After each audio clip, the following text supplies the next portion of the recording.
안녕하세요. 이지의 이지하게 그리스도인이 읽어보는 노자의 도덕경. 오늘은 도덕경 18장을 읽어보려고 하는데요. 제가 읽어드리겠습니다. 도덕경 18장입니다. 큰 도가 다치니 어짐과 발음이 얘기되고 암과 발음이 나타나니 큰 거짓이 생긴다. 가족이 어울리지 못하니 치사랑과 내리사랑이 얘기되고 나라가 어지러우니 충신이 생긴다. 네, 여기까지입니다. 공자는 인의예지를 강조하면서 사람이라면 마땅히 해야 할 법도와 도리 같은 것들이 있다라고 말했습니다. 이 법도와 도리에 관해서는 공자가 만들어냈다기보다는 춘추시대가 시작되기 전에 주나라 시절의 법도와 도리인데요. 세워진 배경은 인문이었습니다. 비교적 덜 문명적인 세상에서 중세의 르네상스와 같은 큰 움직임이 일어났고요. 주나라가 세워졌습니다. 비록 말년에는 좀 망하긴 했지만 어쨌든 동양사상의 기본 중 하나는 과거의 완벽함으로의 회귀가 그 중심인데요. 공자가 보기에는 주나라 때 그 시절의 법도가 회복되어야 한다고 봤던 거예요. 그렇지만 당시 군주들은 이미 탐욕에 눈이 멀어 있었기 때문에 공자의 인의예지가 귀에 들어갈 일이 없었죠.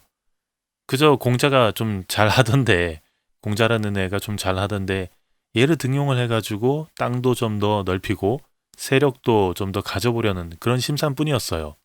이런 와중에도 공자는 자신의 신념인 인의예지를 강조하다가 온전히 받아주는 곳이 없어가지고 무려 그의 나이 55세 때 14년 동안이나 세상을 떠돌아다니죠. 주유천하를 합니다. 말이 주유천하라고 하니까 되게 있어 보이는데 퉁쳐서 이해하면 뭐 좀 재능도 있고 재주도 뛰어난 사람이 능력도 있고 실력도 있는 사람이 회사가 마음에 안 들어요. 그래서 사표를 던지고 나와가지고 취준생으로 살아갑니다. 14년 동안이나 전국을 떠돌면서요. 취준생이니까 벌이도 마땅치 않고요. 자기 제자들도 있어요. 자기를 따르는 사람들도 있다 보니까 그 사람들도 다 먹여 살려야 되잖아요. 그런데 집도 절도 없이 노숙도 하게 되고 며칠씩 또 굶기도 하고 추위에 떨기도 했습니다. 어쨌든 이럴 정도로 공자는 거의 목숨을 걸고 인의예지를 강조한 셈인데 그렇다면 왜 그렇게 인의예지를 강조했을까 생각해보면 그 이유는 바로 인의예지가 없어도 너무 없었기 때문이겠죠. 사람들 사이에서는 특히나 높으신 분들 사이에서는 존경이나 존중, 인권, 인간의 존엄성과 같은 것들은 없었고요. 힘과 권력이 곧 모든 것을 말해주는 그런 시대였습니다. 지금도 그렇게 크게 다르진 않은 것 같은데 백성들의 생명은 거의 개미 목숨이었고요. 군주들은 힘 자랑하느라고 눈만 뜨면은 전쟁을 했어요. 그리고 그 가족 안에서도 돈과 그 권력을 쟁취하려고 서로 싸웠고요. 특히나 성 문제 때문에도 서로 죽고 죽인 사례들도 많습니다. 말 그대로 막장이었죠. 극강의 쾌락주의가 만연했다라고 볼 수 있습니다. 그래서 이것을 보고 공자는 야, 이거 안 되겠다. 정치적으로 이 세상을 좀 더 바꿔봐야겠다. 살펴보니까 주나라가 참 완벽했던 것 같아요. 그래서 그 뜻을 펼치려고 열심히 정치하고 열심히 노력을 했는데 결국은 그 뜻은 이루지 못했고요. 주유천하를 했으니까요. 사람을 가르쳐서 바꿔지도록 해야 되겠다라는 생각을 했나 봐요. 그래서 제자들을 양성하고 춘추를 쓰고 그랬었습니다. 하긴 그도 그럴 것이 공자가 인의예지를 이렇게 중요하게 생각했던 것은 질서가 없으면 사회가 성립 자체가 안 되죠. 각자의 사회적 역할에 대한 책임의식을 가지고 있을 때 사회라는 것은 이루어지고 유지되겠죠. 조직도 체계도 법도 마찬가지고요. 일종의 사회적으로 암묵적인 질서를 가지고 있어야 사람은 스스로의 욕망이나 욕심을 뛰어넘어서 사람을 말 그대로 하나의 인격체로 서로 대우할 거예요. 주나라가 세워졌던 이유는 비교적 세상이 문명적이지 못해서였는데 문명을 세워보니까 이게 또 문제가 생겨요. 고착이 됩니다. 질서가 없어서 질서를 세웠더니 이 질서 자체가 욕망의 도구가 되어버렸어요. 그래서 질서가 무너집니다. 무슨 말이냐면 자, 우리끼리 잘 좀 살아보자 해서 규칙을 만들어서 지키자고 서로 약속을 했어요. 그렇다면 규칙이라는 것은 인간이 좀 더 잘 살아보기 위한 어떤 도구인 격이죠. 너와 나 사이에 문제가 발생하면 그 규칙대로 처리하면 되고요. 나도 너도 그만큼 양보하거나 물러서서 자신이 이건 잘못했다라고 인정하면 돼요. 규칙이 좀 빈약하다, 문제가 있다 싶을 때면 보충하고 변경을 하면 되고요. 그래서 이 규칙은 사회적 약속인 만큼 시절에 따라서 조금 변하기도 하고 때와 사정에 따라서 조금씩 달라지기도 합니다. 어쨌든 중요한 것은 사람들 사이에서 문제가 없도록 하고 문제가 발생하면 분쟁을 해결하기 위함이기 때문이죠. 그런데 어쩌다 보니까 이 규칙 자체가 목적이 되어버렸어요. 그러다 보니까 규칙의 본래 목적인 인의 예지를 통해서 좀 더 균형 잡힌 세상은 사라지고요. 규칙대로 처벌하고 고발하는 일들이 가득해집니다. 규칙을 이용해서 부당한 이익을 취하고 아주 교묘하게 그 규칙망을 피해가는 꼼수도 늘어가요. 그러다 보니까 사람들 사이에서 믿음이 사라지고요. 인의 예지도 사라지고 생존을 위한 규칙 싸움이 판칩니다. 어떻게 해서든지 규칙을 다루는 사람이 되려고 온갖 부정부패도 만연합니다.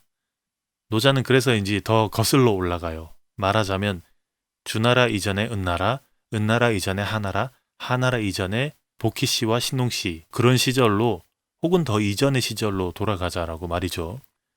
그 시절에는 역사적인 증거가 발견되지 않는 신화 시대이기 때문에 사실 진짜 있는지 진짜 그랬는지 모르지만 별로 사람들 사이에서 분쟁은 있었겠죠. 근데 크게 분쟁도 없었고 갈등도 그다지 많던 시대는 아닌 걸로 회자돼요. 왜냐하면 우선 사람들이 많이 모여 살던 시대가 아니었던 거죠. 사람이 많으면 위계 질서와 권력이 생기고 비교가 생기고 이것 때문에 사람의 마음 속에서는 비교하는 마음 때문에 더 높아지려는 그런 욕심이 싹 트고요. 이것 자체가 없었던 시절인 거죠. 그리고 많이 모여 살지 않고 그냥 가족 단위로 살면서 같이 짐승 잡아서 먹고 살았고 같이 풀 뜯어 먹고 살았습니다. 이 사람들의 세상은 그냥 그 가족 단위가 전부죠. 다 똑같이 생활하고 똑같이 입고 먹고 하니까 비교 대상이 없어요. 그러니까 욕심 자체를 부릴 일이 없습니다. 싸울 일도 별로 없고 싸워봤자 그냥 형제들 싸움이겠죠. 그렇게 사람은 사람에게 주어진 생명의 정도대로 살아가는 영역의 정도대로 그냥 그렇게 큰 자연의 질서에 따라서 사는 거지. 뭘 더 많이 모여가지고 또 뭘 이루고 또 뭘 만들겠다. 이거는 인간의 삶의 질이 망가지는 시작이라고 노자는 봤던 것 같아요.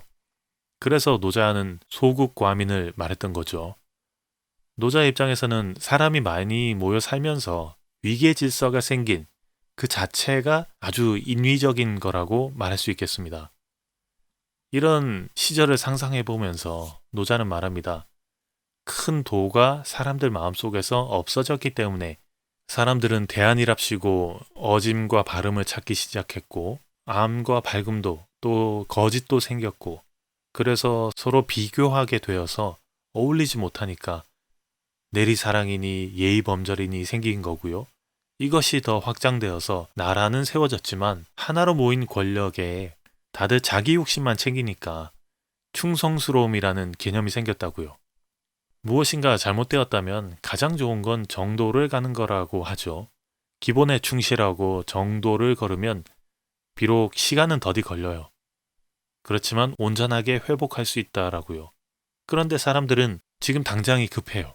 당장의 사태를 해결하려고 그런 인위적인 개념을 찾는데 그러지 말고 큰 도로 돌아가야 된다라고 노자는 말합니다. 그렇다면 큰 도로 돌아가는 것은 뭘까? 무의자연이라고 말할 수 있을 것 같아요. 그런데 무의자연이라면 그 뜻이 그냥 그저 그러하도록 한다 뭐 그런 뜻인데 그렇다면 아무 생각 없이 그냥 모두가 자기에게 유리하고 이익이 되고 욕심이든 욕망이든 채울 수 있는 대로 살라는 그런 말인가? 그렇다면 상상되는 것은 무엇일까요? 완전한 무정부 상태죠. 사실 이 무의자연은 아무것도 하지 말고 너 끌리는 대로 살아라 이런 의미도 있겠지만은 더 거대해지려고 하고 더 높아지려고 하고 더 많이 가지려고 하는 그런 욕심 자체가 없는 상태로 살아가는 것을 말한다고 할 수 있습니다. 다시 말해서 이렇게 보니까 내 손에도 빵이 하나 있고 제 손에도 빵이 하나 있는데 내가 제 거 뺏으면 내가 더 풍족해지겠네? 더 많아지겠네? 이런 생각 자체가 없는 거예요. 그냥 손에 빵 하나 주어지면 먹는 거고요. 없으면 또 같이 구하러 다니는 거고.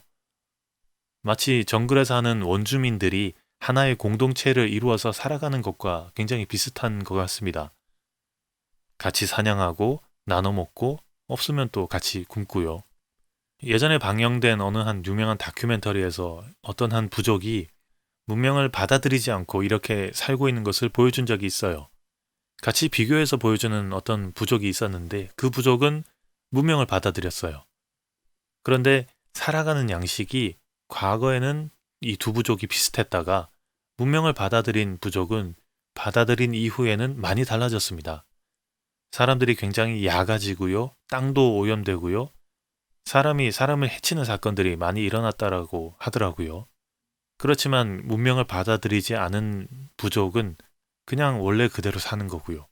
말하자면 인위라는 욕심 또는 욕망이 없어야 한다는 것을 말한다고 할 수 있겠어요. 욕심과 욕망이 없으려면 과연 어떻게 해야 될까요? 가만히 생각해보면 그게 과연 가능할까라는 생각도 듭니다만은 곰곰이 생각해보다가 만약 사람이 옳고 그름의 판단을 하지 않으면 어떻게 될까 상상해봤습니다. 맹목적으로 무엇인가를 숭배하면서 아니면 누군가를 추앙하면서 살아가는 게 상상이 되죠. 그렇지만 무엇인가 혹은 누군가를 숭배한다라고 또 추앙한다라고 하는 것 자체가 이미 사회적으로 어떤 위계 질서가 잡힌 상태죠. 인위적인 상태입니다. 그렇다면 구체적으로 어떤 상태라고 말을 해야 될까? 같이 살아가는 것 자체가 목적인 상태를 한번 상상해 보면 어떨까요? 필요에 따라서 움직일 수 있는 사람은 자발적으로 움직이고요. 그렇지 못한 사람들은 나름대로의 역할을 자발적으로 감당하면서 서로에 대해서 책임지고 같이 살아가는 그런 상태 말이죠. 조금 전에 말씀드린 다큐멘터리의 어떤 한 부족처럼 말입니다. 사람이 좋은 것, 나쁜 것의 판단을 내가 하게 된다면요. 무조건 나에게 유리하게 하겠죠. 그게 용납되는 사회라면 그 판단의 가치는 나의 이익에 굉장히 가까워집니다. 그저 자연스럽게 필요에 따라서 할 수 있는 사람은 하고 할 수 없는 사람은 다른 역할을 찾아서 하는 그런 상태. 그 사이에서 피어나는 예의가 진짜 예의고요.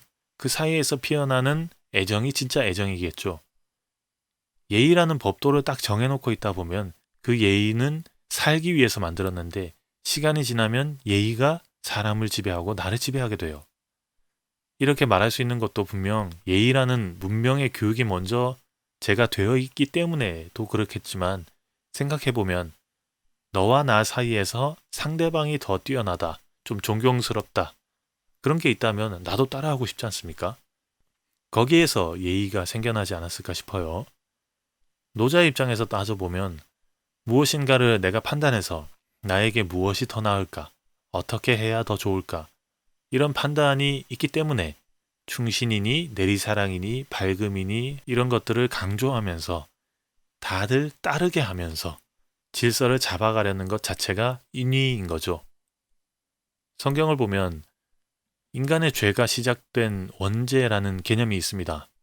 사람이 하나님을 떠나서 살게 된, 신학적으로는 하나님이 사람과 함께 있을 수 없게 된 그런 시발점입니다. 선악과에 그 포인트가 있는데요. 조금 이해하기 어려웠던 것은 하나님이 선 혹은 절대선이라고 해서 선악과 이후에 악해진 인간과 같이 있을 수 없다라는 그런 신학적인 견해였어요. 전지전능하다는데 그거를 하나 리셋하는 능력이 없단 말인가? 그런 생각이 들더라고요. 이런 견해도 있어요. 하나님과 인간 사이에 인간의 원죄라는 벽 혹은 깊은 골이 생겨서 인간이 감히 다가갈 수도 없고 하나님도 가까이 올 수 없다고요. 사실 이것도 고개가 갸우뚱해지는 견해입니다. 자, 그러면 이렇게 생각해보면 어떨까요? 인간이 판단을 하기 시작했다라고 말입니다. 자기가 알아서 살아가고요. 부모는 점점 관여하는 부분이 줄어들어요. 보통 독립해서 결혼하고 자식까지 생긴 자식에게 부모는 이래라 저래라 크게 하지 않습니다. 자식도 일일이 부모에게 묻지 않습니다. 부모의 입장에서는 이제 네가 알아서 살아라. 죽이 되든 밥이 되든 둘이서 지지고 볶으면서 중리산이 하든 지켜보는 입장에서는 억장 무너지는 일들도 있겠지만 더 이상 이래라 저래라 하나부터 열까지 관여하지 못해요. 자식은 부모에게 의논하는 일이 줄어들고요. 다만 서로 도울 수 있는 일들은 서로 도와주면서 말입니다. 창세기 3장 1절에서 5절을 보면 이렇게 나와 있습니다. 그런데 뱀은 여호와 하나님이 지으신 들짐승 중에 가장 간교하니라. 뱀이 여자에게 물어 이르되 하나님이 참으로 동산 모든 나무의 열매를 먹지 말라 하시더냐. 여자가 뱀에게 말하되 동산 나무의 열매를 우리가 먹을 수는 있으나 동산 중앙에 있는 나무의 열매는 하나님의 말씀에 너희는 먹지도 말고 만지지도 말라 너희가 죽을까 하노라 하셨느니라. 뱀이 여자에게 이르되 너희가 결코 죽지 아니하리라. 너희가 그것을 먹는 날에는 너희 눈이 밝아져 하나님과 같이 되어 선악을 알 줄 하나님이 아심이니라. 이게 원죄의 시작인 부분이죠. 눈이 밝아져서 하나님과 같이 되어서 선악을 알 줄 하나님이 아신다라고 해요. 이런저런 사전들을 찾아보니까 선악은 각각 토브와 라라고 히브리어로 말을 합니다. 각각 옳다 그리고 그르다의 의미가 있는데요. 선악을 알게 하는 나무의 열매를 먹었다는 말은 옳고 그름을 판단했다라고 볼 수 있겠죠. 그 말은 자기 스스로 이건 나에게 좋고 저건 나에게 나빠라는 판단을 하기 시작했다라는 말과 같다라고도 볼 수 있습니다. 성경 전체의 흐름을 보아도 하나님께 판단을 맡기는 게 아니라 사람이 자기 옳을 대로 판단하기 시작한 그런 시점이 보통은 타락과 죄라는 개념의 시작이 돼요. 그렇다면 사람의 원죄는 옳고 그름, 좋고 나쁨, 이 기준을 나에게 두고 내가 판단하기 시작한 그것이 원죄가 되겠죠. 하나님의 뜻을 따르기보다는 그 뜻들 중에 내가 좋은 것들 혹은 내 눈에 끌리는 대로 그렇게 살아가기 시작한 거죠. 성경에서 말하는 인류의 문명과 역사는 이렇게 시작이 된 걸로 볼 수 있습니다. 그렇다면 인간은 어떻게 해야 한다는 걸까? 최소한의 판단 없이 살아갈 수는 없을 텐데 말입니다. 판단 자체가 문제라고도 볼 수 있겠지만 조금 더 들어가서 말하자면 그 판단의 기준이 무엇이고 주체가 누구냐라는 게 중요할 것 같아요. 나에게 좋고 옳은 것을 판단해서 선택하는 게 아니라 더불어 좋고 옳은 것을 선택하는 거겠죠. 성경은 이것을 사랑이라고 말하는 것 같습니다. 네 배와 네 주머니만 채우고 챙기는 게 아니라 더불어 살아갈 수 있는 원리와 방법으로 사랑을 말한 것 같아요. 하나님도 그리스도도 존재의 본질은 사랑이죠. 사랑을 하면 나를 위한 나는 사라지고요. 너를 위한 나가 만들어집니다. 다들 이런 마음가짐을 가진다면 별로 문제될 일도 분쟁이 생길 일도 없을 것 같아요. 분쟁거리나 시비거리가 생기더라도 옳고 그름을 따진다기보다는 잘못한 사람은 온전한 돌이킴이 또 반대쪽에서는 용납이 있을 것 같습니다.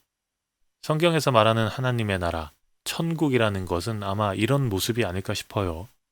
주어진 사람들과 환경에 순응하면서 같이 나눠서 먹고 또 없으면 같이 굶기도 하는 그런 상태예요. 이게 우리가 찾아가야 할 길이 아닐까 싶습니다. 그러고 보면 어떤 단체에서 외치는 백투 예루살렘이 아니라 백투 에덴이 되어야겠어요.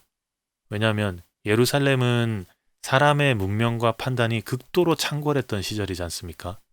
에덴은 반면에 하나님과 사람이 나눠지지 않은 선악 판단의 이전의 세상이니까요. 그렇다고 맹목적으로 무엇인가를 따르라 이 말이라기보다는 역사가 말하고 있듯이 우리가 말하는 공정, 공의, 의로움 같은 게 생각보다 그렇게 공정하지 않았고요. 공의롭지 않습니다. 그리고 의롭지 않다라는 것을 인정을 하고요. 절대적으로 옳은 하나님의 뜻, 그러니까 사랑 그 자체를 따르자라는 말이 될 것 같습니다. 좀 말이 길었던 것 같은데요. 노자의 말을 빌려서 마무리하도록 하겠습니다. 하나님의 뜻이 가려지니 사람 사이에 어짐과 발음이 얘기되고 암과 밝음이 나타나니 큰 거짓이 생긴다. 서로 사랑하지 못하니 치사랑과 내리사랑이 이야기되고 아무도 의를 따르지 않으니 충성이 생긴다. 네, 들어주셔서 감사합니다.